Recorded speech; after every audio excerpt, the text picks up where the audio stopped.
Hello students, আশা করি তোমরা ভালোই আছো এবং অবশ্যই পড়াশোনার সাথেই আছো। বেশ কয়েকদিন পরে তোমাদের সামনে আবার একটি ভিডিও নিয়ে আসলাম। যদিও এই ভিডিওটা এর আগে আমি একটু করেছিলাম, কিন্তু তোমাদের অনেকের প্রশ্ন ছিল যে স্যার ওর মধ্যে অনেক জিজ্ঞাসার উত্তর যেন আমরা খুঁজে পাচ্ছিলাম না। তাই ভিডিওটাকে আরেকবার আপনি যদি ভালোভাবে ইলাবোরেট করেন তাহলে আমাদের খুব বুঝতে ভালো হয়। দেখো, এটা প্রত্যেকটা ছাত্রেরই একটা মনেরই কথা। সত্যিকারেরই তোমরা যেটা বলেছো তাতে আমি তোমাদের সাথে সহমত হলাম। এটা প্রত্যেকটা ছাত্রের মনের কথা যে স্যার আমি পড়ছি ভুলে যাচ্ছি। আবার কারো কারো বক্তব্য, স্যার আমার ছেলেটার না স্মৃতিশক্তি খুব একটা ভালো হচ্ছে না। অর্থাৎ আজকে আমার মূল পয়েন্টটা যেটা হচ্ছে, অর্থাৎ যে বিষয়টা নিয়ে আমি আলোচনা করছি সেটা হচ্ছে স্মৃতিশক্তি কিভাবে বাড়াবে, তুমি তোমার স্মৃতিশক্তিটাকে কিভাবে বাড়াবে। ইমপ্রুভ ইউর ব্রেন, তোমার ব্রেনটাকে তুমি ইমপ্রুভ করো। দেখো, একটা কথা প্রথমেই বলে দিচ্ছি, আমার যেটা ব্রেন আছে সে ব্রেনটাকে আমি ইমপ্রুভ করব, মানে আমি যদি কল্পনা করি যে আমি এটাকে অনেক বেশি ইমপ্রুভ করব, সেটা যে একদম অসীমে নিয়ে যেতে পারবো তা নয়। কিন্তু কতকগুলো পন্থা অবলম্বন করলে এই বিষয়টাকে একটা বেশ ভালো পজিশনে নিয়ে যেতে পারি।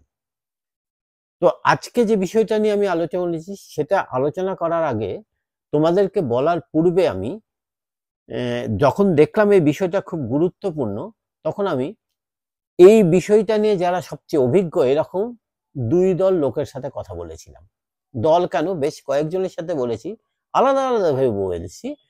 তার দুই দল লোকের সাথে, কয়েকটা ডাক্তারের সাথে আমি কনসাল্ট করেছিলাম, কয়েকটা টিচারের সাথেও কনসাল্ট করেছিলাম। যদিও তাদের কিছু কিছু ক্ষেত্রে মত এক, কিছু কিছু ক্ষেত্রে মত ভিন্ন।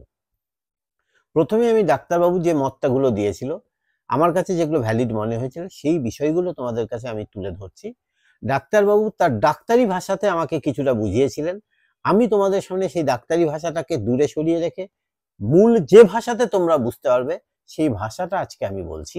যে তিনি বা তারা, তিনি বলবো না, তারা যা যা বলেছিলেন আমি ছোট ছোট করে কিছু নোট করে নিয়েছি, সেই নোটিংস গুলোই তোমাদের কাছে আজকে তুলে ধরছি।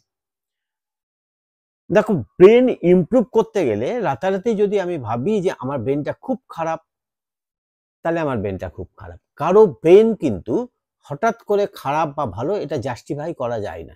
কারণ একটা কৃষকের যে ব্রেন সেটা কৃষিকার্যে কাজ করে, একটা ডাক্তারের যে ব্রেন সেটা ডাক্তারি কাজে কাজ করে, একটা টিচারের যে ব্রেন সেটা শিক্ষকতার কাজে কাজ করে। সেই রকম সমাজের বিভিন্ন লোক বিভিন্ন দিকে ব্রেনটাকে খাটায়, তার সেই দিকে তার ব্রেনটা ক্যাপাসিটিটা বাড়ে। সুতরাং ব্রেনের মোটামুটি ভাবে বলতে পারি সবার ব্রেন কিন্তু কাছে পিঠে একটা থাকে। হ্যাঁ, আইকিউ কারো কারো, যেটা বুদ্ধাঙ্ক আমরা বলে থাকি, সেই বুদ্ধাঙ্কটা কারো কারো অনেক অনেক বেশি হয়। আইনস্টাইনের ছিল।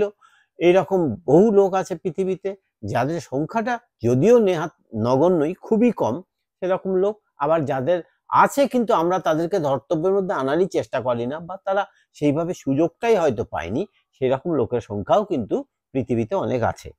যাই হোক, আমি যেটা বলতে যাচ্ছি, ডাক্তারবাবুদের যে মতামত, যে এই মতামতগুলোকে একত্রিত করে আমি প্রথমে ডাক্তারবাবুদের মতামত বলছি, ওটা শেষ হয়ে গেলে আমি টিচারদের মতামত বলছি, বলে আমি সমস্তটা সামেশন করে তোমাদের সামনে তুলে ধরছি। প্রথমত বলছি যে ব্রেনের মধ্যে ডাক্তারবাবুরা বলছেন যে ব্রেনের মধ্যে বেশ কিছু খাঁজ আছে এবং ব্রেনটা থাকে মূলত একটা তরলের মধ্যে, তরল পদার্থের মধ্যে। সেরিব্রোস্পাইনাল ফ্লুইড অর্থাৎ সিএসএফ, যেটা তোমরা ক্লাস 9-10 পড়ো, এই টার্মটার সাথে তোমরা অনেকে জড়িত, এর মধ্যে ব্রেনটা থাকে। তো এই ব্রেনটাকে সবসময় প্রচুর পরিমাণে এই তরলের মধ্যে যদি আমরা ঠিকভাবে রাখতে পারি, তাহলে ব্রেনটা আমাদের কিন্তু ভালো কাজ করে। তাহলে এই তরলের মধ্যে রাখতে গেলে আমাদের কি কি করতে হবে, বা এই তরলটা যাতে আমাদের মস্তিষ্কে ঠিক মতো থাকে, কোনো সময় শুকিয়ে না যায়, সেই দিকে আমাদের বেশ কিছু বিষয় নজর দিতে হবে। প্রথমত যে কাজটা আমাদের করতে হবে, দেখো আমাদের ছোটবেলা থেকে সবচেয়ে খাবারের প্রতি, বেশ কিছু খাবারের প্রতি আমাদের অ্যাট্রাকশন থাকে। বিশেষত ছোট বাচ্চাদের সবচেয়ে বেশি থাকে যে খাবারটার প্রতি, সেটা হচ্ছে মিষ্টির প্রতি। ছোট থেকেই চেষ্টা করো সুগারটাকে যতটা পারো কম করো, অর্থাৎ সুগারটাকে পারলে পারে অ্যাভয়েড করে চলো। সুগার একদম খাবে না। সুগারটা কিন্তু সবসময় জেনে থাকো, এটাকে আমরা বলতে পারি হোয়াইট বিষ, সাদা বিষ হিসেবে আমরা এটাকে তুলনা করতে পারি। কারণটা কি হচ্ছে, সুগার ব্রেনের রক্ত সঞ্চালনটা কমিয়ে দেয়। আর ব্রেনে যদি ঠিকমতো রক্ত সঞ্চালন না হয় ব্রেন কিন্তু কাজ করবে না। সেই জন্য প্রথমত তোমাদের খেয়াল রাখতে হবে সুগারটাকে তোমরা খুব খুব খুব কম, পারলে অ্যাভয়েড। নেক্সট দ্বিতীয়টা বলছি, দেখো যে কাজটা করতে হয় প্রতিদিন একটা নির্দিষ্ট সময় ধরে ঘুমানো দরকার। 6 থেকে 8 ঘন্টা এটা কিন্তু ঘুম প্রতিদিন প্রয়োজন। কেন ঘুম প্রয়োজন? দেখো আমরা গোটা দিন 6 থেকে 8 ঘন্টার বাইরে, অর্থাৎ 8 ঘন্টাও যদি আমি বাদ দিই 16 ঘন্টায়, 16 ঘন্টার মধ্যে 8-10 ঘন্টার মতো আমরা পড়াশোনা করছি। এই পড়াশোনাটা আমাদের কাছে পড়াশোনার টাইমে তো আমরা বুঝলাম, কিন্তু এইটা যখন আমরা ঘুমিয়ে যাই তখন কিন্তু ব্রেনের মধ্যে এটা ইনস্টল হয়। তাই প্রতিদিন আমাদের নির্দিষ্ট টাইমে ঘুমটা দরকার। তাই বলে এই কথাটা ঘুমের সময় ইনস্টল হচ্ছে তাই আমি 16 ঘন্টা ঘুমাবো আর 8 ঘন্টা জেগে থাকবো, 2 ঘন্টা পড়বো, এইটা যেন না হয়। অর্থাৎ ঘুমটা ঠিকভাবে করা দরকার। আমরা যা দেখি, যা শুনি, এই সমস্ত কিছু বিষয় ঘুমানোর সময় আমাদের ঘুমের সময় আমাদের ব্রেনের মধ্যে সেটা ইনস্টল হয়ে যায়। পরবর্তীতে আমরা সেটা বহিঃপ্রকাশ করতে পারি। তাই নির্দিষ্ট সময়ে প্রত্যেক দিনের জন্য ঘুমানোটা একদম জরুরি। তৃতীয়ত কি করব? দেখো আমরা সাধারণত বাঙালিরা যারা আছি বা আমরা যারা ভারতীয়রা আছি তারা অনেকেই আমরা মাছ পছন্দ করি। কিন্তু এই মাছের মধ্যে সবচেয়ে ভালো আমার মত হচ্ছে ফিশ, সমুদ্রের মাছগুলোকে খাওয়াটা খুব জরুরি। কেন জরুরি বলছি? সমুদ্রের মাছে তুলনামূলকভাবে আমরা ফিশ অয়েলটা পাই যার মধ্যে ওমেগা 3 ফ্যাটি অ্যাসিডটা থাকে। এই ওমেগা 3 ফ্যাটি অ্যাসিড এইটা কিন্তু আমাদের মেমোরিটাকে খুব শার্প করতে সহায়তা করে। তাই ওমেগা 3 ফ্যাটি অ্যাসিড যুক্ত খাবার যেগুলোতে আছে, বিশেষ করে ফিশ অয়েলে আমরা পেয়ে থাকি, ব্রকোলিতে পেয়ে থাকি, এরকম কিছু জিনিস আছে যে জিনিসগুলোতে আমরা ওই ওমেগা 3 ফ্যাটি অ্যাসিডটা পাই, সেই সমস্ত যুক্ত খাবার, ওমেগা 3 ফ্যাটি অ্যাসিড যুক্ত খাবারগুলো আমাদের গ্রহণ করা উচিত। চতুর্থত যেটা বলছি সেটা হচ্ছে আমাদের পড়তে বসার আগে বিশেষ করে দেখবে রামকৃষ্ণ মিশন বা ভারত সেবাশ্রম সংঘ বা এই টাইপের যেগুলো আছে, বা আমি যেটা বলছি মুসলিমদেরও বেশ কিছু মিশন আছে যেগুলো কাজ করে, আল আমিন মিশন, তারাও কিন্তু কি কাজ করে, এরা কিন্তু নির্দিষ্ট সময়ে পড়তে বসার আগে একটা ধ্যান করায়। ধ্যান বলতে প্রত্যেকটা জাতির নিজস্ব ধরনের ধ্যান আছে। আমি বলছি না কোনো দেবতারই ধ্যান করতে হবে, কিন্তু একটা মেডিটেশন করতে হয়। সঠিক ওয়েতে যদি তুমি মেডিটেশন করো তাহলে পরে মেডিটেশনটা তোমার ব্রেনটাকে একটা স্থির মনোভাব এনে দেয়। তোমার পড়ার ক্ষমতা, মনে রাখার ক্ষমতা, ধরে রাখার ক্ষমতাটা অনেকটা বেড়ে যায়। নেক্সট আমি বলছি, যেই কাজটা তোমাদের করতে বলেছেন ডাক্তারবাবুরা, সবসময় খেয়াল রাখবে তোমাদের স্বাস্থ্যটা যদি মোটা হয়ে যায় তাহলে দেখবে তুলনামূলক তোমাদের কাজকর্মের যে গতিটা সেটা তো স্লথ হয়ে যায়। অর্থাৎ যেটা বলতে চাচ্ছি, তোমরা তোমাদের ওয়েটটাকে মেনটেন করো, নির্দিষ্ট বয়সের জন্য ওয়েটের যে চার্টটা আছে সেটাকে মেনটেন করো। কোনো সময় যদি ওয়েট বেড়ে যায় সেটাকে কমানোর জন্য যে চেষ্টা আছে সেই চেষ্টাগুলো করবে। অর্থাৎ ওয়েটটা যদি তুমি মেনটেন করতে পারবো তাহলে পারে দেখবে তোমার অনেক কাজ অনেক দ্রুততার সঙ্গে তুমি করতে পারছো, এবং সেক্ষেত্রে তোমার ব্রেনটাও অনেক দ্রুত অনেক শার্প কাজ করবে। সবসময় মনে রাখবা, আমরা যদি ওয়েটটা আমাদের প্রচুর পরিমাণে বেড়ে যায় তাহলে ব্রেনের যে গ্রে ম্যাটারটা আছে সেই গ্রে ম্যাটারটা কিন্তু তখন কমে যাবে। আর এই গ্রে ম্যাটারটা যদি কমে যায় তাহলে পরে কি হয়ে যাবে, আমাদের ব্রেনটা সঠিকভাবে কাজ করবে না। তার জন্য তোমাদের ওয়েটটাকে ঠিকভাবে যাতে বজায় থাকে সেই দিকে নজর রাখতে হবে। আর আগে আমি বলেইছিলাম যে ঘুমটা পর্যাপ্ত পরিমাণে আমাদের করতে হবে। আমরা যখন কোনো কিছুকে প্র্যাকটিস করব তখন আমাদের, অর্থাৎ আমরা যেটা পড়ছি সেই পড়াটার সাথে সাথে যেন পড়া লেখা ঘটনাটা হয়, অর্থাৎ প্র্যাকটিসটা মাইন্ডফুলনেস ভাবে যেন হয়, অর্থাৎ আমাদের মনোসংযোগ যেন ওটাতে খুব ভালোভাবে দিই। অর্থাৎ পড়ার সময় যদি আমি অন্য আর একটা বিষয় নিয়ে চর্চা করছি আর পড়তে হচ্ছে হ্যাঁ হ্যাঁ হ্যাঁ হ্যাঁ ঠিক আছে, এই টাইপের যেন ঘটনাটা না ঘটে। অর্থাৎ পড়াশোনাটা যেন আমরা ঠিক মনোসংযোগ ভাবে করতে পারি, তাহলে পারে তোমাদের ব্রেনের গ্রে ম্যাটার গুলো আরো হেলদি হবে এবং সেক্ষেত্রে তোমার কি হবে, ব্রেনটা অনেক শার্প হবে। নেক্সট যেটা আছে, এটা ছোট বড় সবার ক্ষেত্রেই সমান। দেখো বড়রা অনেক সময় বেশিরভাগ জিনিস ভুলে যায়। কেন ভুলে যায় তার পিছনে কিন্তু অন্যতম একটা কারণ হচ্ছে অ্যালকোহল। এই অ্যালকোহলটাকে কিন্তু তোমাদের বন্ধ করতে হবে। অ্যালকোহল যুক্ত যে সমস্ত খাবারগুলো আছে, অর্থাৎ অ্যালকোহল যুক্ত জিনিসগুলো যেগুলো আছে, যেগুলোর মধ্যে প্রচুর পরিমাণে অ্যালকোহল থাকতে পারে, সেই ধরনের জিনিসগুলোকে আমরা দূর করে দেবো। দেখো আমি একটা কমন সেন্স একটা বলছি, তোমরা দেখবে অনেকে ছোটদের ক্ষেত্রেও স্টুডেন্টদের ক্ষেত্রেও বলছি, তোমরা যখন কফ সিরাপ গুলো খাবে, 1 কাপ কফ সিরাপ খেলে কিছুক্ষণ পর তোমাদের ঘুম ঘুম থাকে। অ্যাকচুয়ালি আমরা বলি কফ সিরাপে ঘুম ওষুধ আছে, অ্যাকচুয়ালি ঘুমের ওষুধ নাই। কফ সিরাপটা অনেকটা অ্যালকোহল দিয়ে প্রিজার্ভ করা হয়, সেই জন্য কিন্তু ওটা খেলে পারে আমাদের একটু ঘুম ঘুম ভাব চলে আসে। অর্থাৎ ঘুম ঘুম ভাব যখন চলে আসছে তখন কিন্তু আমরা পড়াশোনাটাও ঠিকভাবে করতে পারি না। এই জন্য দেখো অনেক সময় বলে থাকে ড্রাইভিং করার সময় কফ সিরাপ খাবেন না। এই ঘটনাগুলো কিন্তু আমাদের বলে দেওয়া থাকে, সেই জন্য বলছি। জাস্ট এটা আমি একটা উদাহরণ তোমাদেরকে দিলাম, তাদের কাছ থেকেই নেওয়া উদাহরণ, সেটা আমি তোমাদের কাছে তুলে ধরলাম। অ্যালকোহলটাকে পুরোপুরি ভাবে বন্ধ করতে হবে।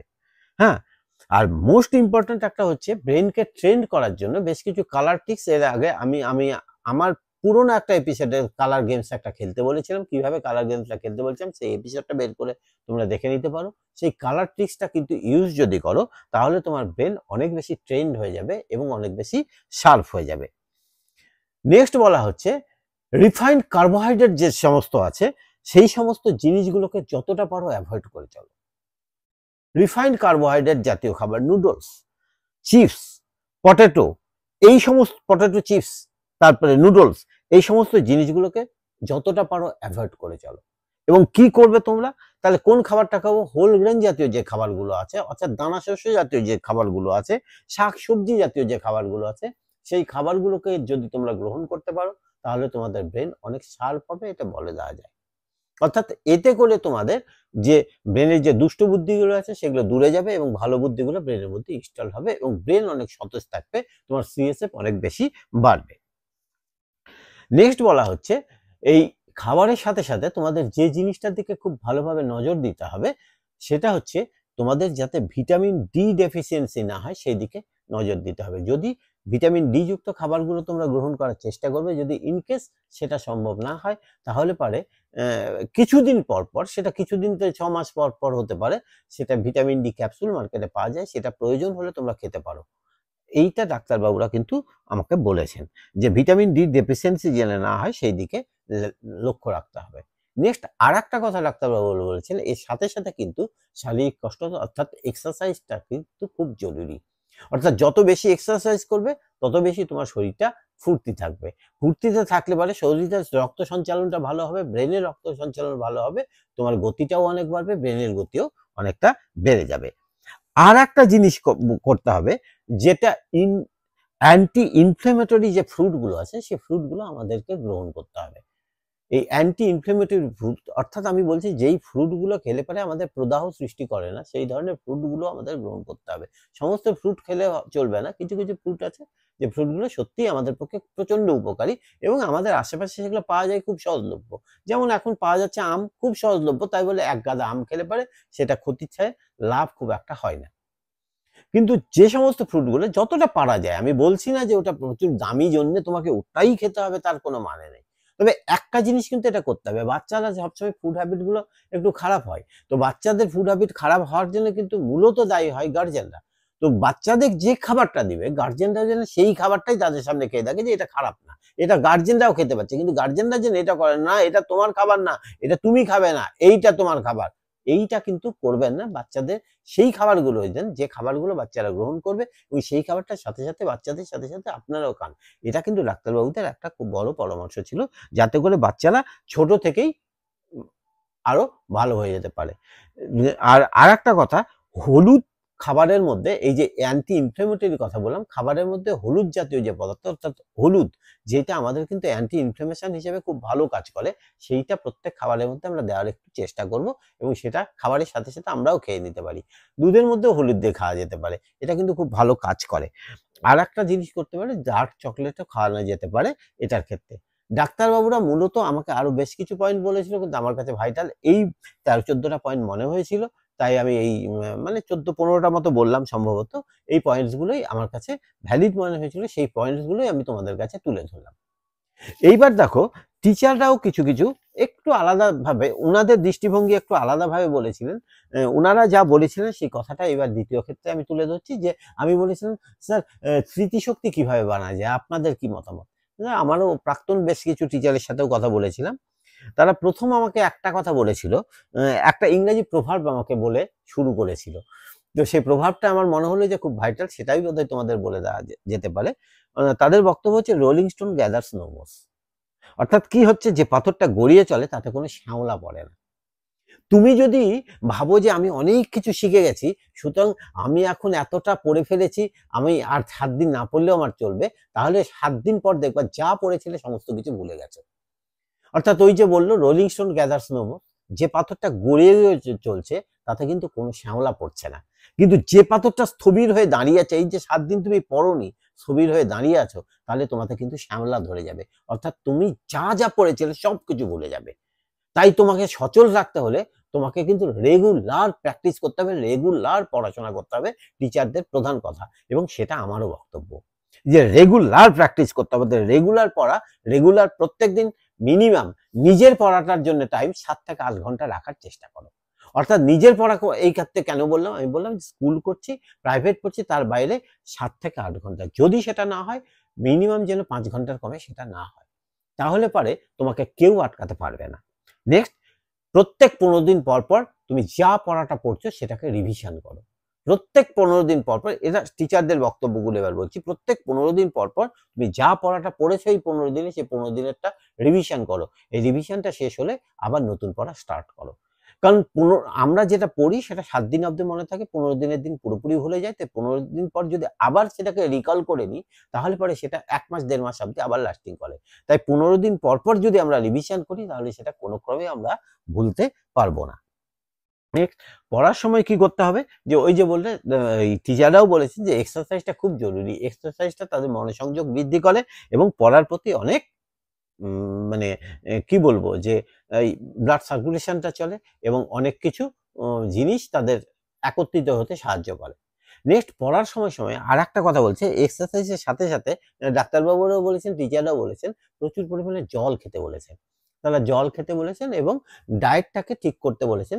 ডায়েট ভালো ভালো ফ্রুটগুলো খেতে বলেছেন, নট অনলি ফ্রুট, এমন কোনো ডায়েট যাতে খাবো না, ভাজা পোড়াগুলোকে একদম কম খেতে বলেছেন। এটা ডাক্তারবাবুরাও বলেছেন, এরাও বলেছেন, টিচাররাও বলেছেন। বলছে এগুলো খেলে ফেলে হয় কি, আমাদের শারীরিক বেশ কিছু প্রবলেম হয়, পড়ার সময় সেটা মনোসংযোগটাকে বিঘ্নিত করে। তাই মনোসংযোগটা যাতে বিঘ্নিত না হয়, তার জন্য আমাদের কি করতে হবে, এমন কোনো খাবার খাবো না যে খাবারগুলো আমাদের শারীরিক কিছু ক্ষতি করতে পারে। বিশেষত ফাস্ট ফুডের কথাই তারা বলতে চেয়েছেন। নেক্সট, আর একটা জিনিস যেটা বলেছে, দেখো পড়তে পড়তে, এটা টিচারদের একটা খুব ভালো কথা বলেছেন, পড়তে দেখো, এইটা উদাহরণটা যেভাবে দিয়েছে আমি সেভাবে দেওয়ার চেষ্টা করছি। আমি যদি তোমাদেরকে প্রশ্ন করি যে তুমি কাল কি খেয়েছো, তুমি কিন্তু বলতে পারবে। পশু কি খেয়েছো, তুমি হয়তো 4টে জিনিস খেলে, 2টো জিনিস বললে, 2টো জিনিস পারলে না। তার আগের দিন খেয়েছো, তুমি হয়তো একটা কোনো মতে মনে করলে, তারপরে আরোই পারলে না। তার আগের দিন খেয়েছো, মনেই পড়বে না। কিন্তু যদি তোমাকে বলা হয় যে গত কালী পুজোতে তুমি কি খেয়েছিলে মনে আছে, দেখবে তুমি গড়গড় করে বলে দিচ্ছ। কারণটা হচ্ছে, স্যাররা বলছেন কারণটা হচ্ছে, আমরা ওই কালী পূজাটাকে আমাদের লাইফের একটা স্পেশাল অঙ্গ হিসেবে ভেবে নিয়েছি।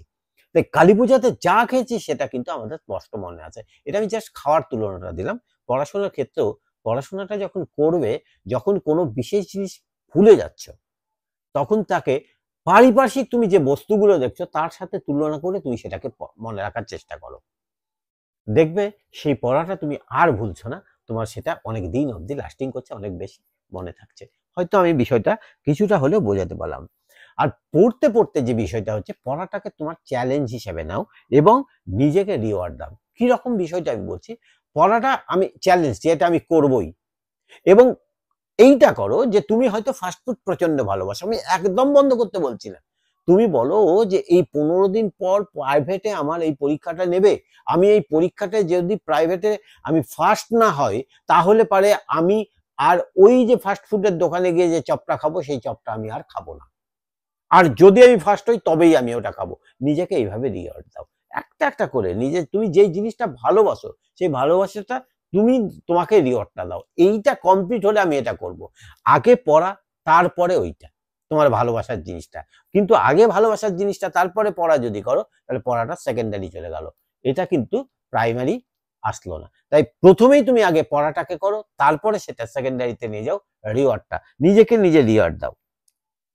কালার গেমটাকে তুমি প্র্যাকটিস করো, যেটা আমি বলেছি আমার পুরোনো এপিসোড থেকে খুঁজে বের করে কালার গেমটা তুমি দেখে নাও, তোমরা বুঝতে পারবে। আমার মনে হয় কালার গেমটা প্রচন্ড উপকারী তোমাদের ক্ষেত্রে লাগবে। হেলথি ফুড খেতে বলছে, টিচাররাও বলছে হেলথি ফুড খেতে হবে। যে ফুডগুলো খেলে পারে প্রচুর পরিমাণে জল খাও এবং হেলথি ফুড খাও, তাহলে পারে তোমাদের অনেক উপকৃত হবে এবং সেক্ষেত্রে তোমাদের শরীর ভালো থাকবে, মন ভালো থাকবে, পড়ার প্রতি গতিটাও বাড়বে। আর লাস্টলি যেটা বলেছেন যে পড়ার সময় বা পড়তে বললেই হঠাৎ করে আমাদের যে বিষয়টা বেশি হয়, রাগটা আমরা বেশি দেখাই, অন্যের প্রতি রাগটা দেখাই। আমি কি পড়ছি না?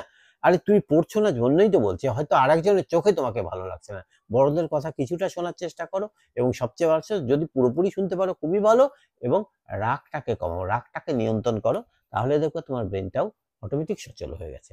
তাই সমস্ত কিছুকে আমি অ্যাডজাস্ট করে আমি বলছি যে প্রচুর পরিমাণে জল খাও, হেলথি ফুড খাও এবং পড়াশোনাটা রেগুলারলি করো, তাহলে পরে দেখবে তোমাদের স্মৃতিশক্তি আগের থেকে অনেক গুণ বেড়ে যাবে।